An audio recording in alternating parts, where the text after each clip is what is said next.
ଏଥିରେ ବଳଦ କିଏ, ଲଙ୍ଗଳ କିଏ, କୃଷି କଲା କିଏ, କୃଷି ହେଲା କିପରି ତା ତଳପଦରେ ପୁଣି କବି ପ୍ରମାଣ କଲେ। କହିଲେ ଏଥିରେ ବଳଦ ଚନ୍ଦ୍ର ସୂର୍ଯ୍ୟ ହେଲା ମୁଖ ଲାଙ୍ଗଳ ହୋଇ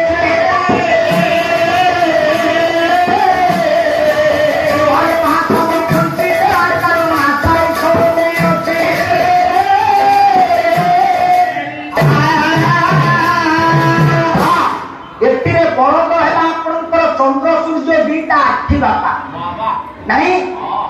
ଈଶ୍ୱର ଦୁଇ ପାର୍ଶ୍ୱରେ ଦିଟା ବଳଦ ଥାନ୍ତି। ନାସାଟା ହେଲା ଆପଣଙ୍କର ଈଶ୍ୱର, ଦୁଇ ପାଖରେ ଦିଟା ବଳଦ ରହିଲେ ଯେ ନା ମୁଖଟା ହେଲା 12 ଆଙ୍ଗୁଳିଆ ଲଙ୍ଗଳ। ଇଏ ମୁଖ ରୂପକ ଲଙ୍ଗଳରେ ଜିହ୍ୱା ହେଉଛି ପଣ୍ଡିତ ଲୁହା।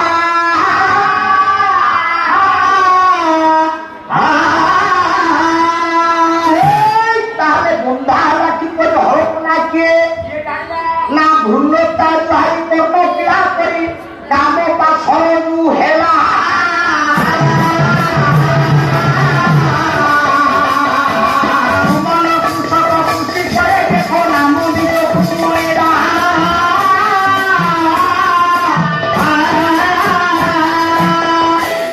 ଭୃଲତା ହେଲା ଜୁହାରିର ଦୁଇ ପାର୍ଶ୍ୱ, କର୍ଣ୍ଣ ହେଲା କ୍ରୀଡ଼ା, କାମଟା ରୂପକ ଦୌଡ଼ିରେ ଶରୀର ବନ୍ଧା ହେ ଲଙ୍ଗଳ ବନ୍ଧା ହେଲା। ଯେନାରେ ଶରୀରରେ 5 ମନ ଆଉ 25 ପ୍ରକୃତି। ଭଲ ଲୋକକୁ ଆମେ ଭୂମି ଦେବା ଚାଷ କରିବା ପାଇଁ। ସୁମନ ହେଲା ଇଏ ଶରୀରର ଚାଷୀ। ଭକ୍ତି ରୂପକ ଜଳ ଦେଇ ବିହନକୁ ବୁଣିଲା ଗଜା।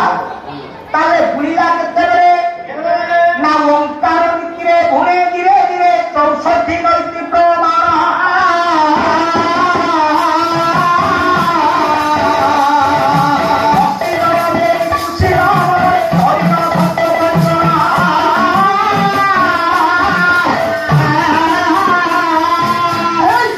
ଓଙ୍କାର ରୂପକ ନୀତିରେ ଆପଣ ମନ୍ତ୍ର ପଢ଼ନ୍ତୁ, ଶ୍ଲୋକ ପଢ଼ନ୍ତୁ, ବେଦ କହିଲେ ଯୋଉଥିରେ ଓଙ୍କାର ଉଚ୍ଚାରଣ ନାହିଁ ତାହା କେବେ ସିଦ୍ଧି ନୁହ ନାଇଁ।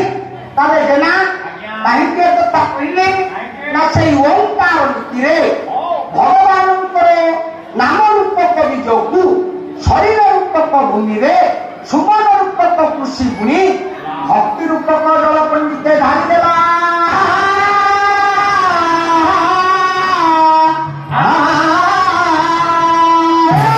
ତାହେଲେ ଯେଉଁମାନେ ଆମେ ଏଠି ବସିଛେ ମା ଭଗବାନଙ୍କର ପଦପତ୍ୟକୁ ଆମେ ଯଦି ଦୃଢ଼ତାର ସହକାରେ ଲୟ କରିବା ତେବେ ଆମେ ନିଶ୍ଚିତ ଲାଭବାନ ହବା। ଠାକୁର ଅଭିରାମ ପରମହଂସ ପୈଲି ଶିକ୍ଷାରେ କହିଛନ୍ତି, କହିଲେ ମୋ ଏକାକ୍ଷର ଯେହୁ ଭଜୁତେ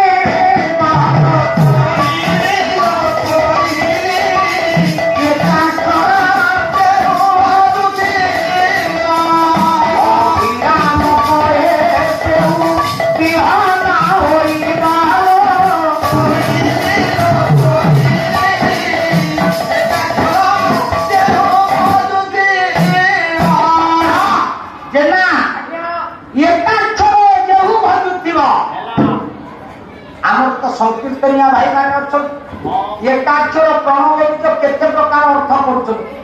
ମୁଁ ଗୋଟେ ସାଧାରଣ କଥା କହୁଛି, ପିଲା ପାଠ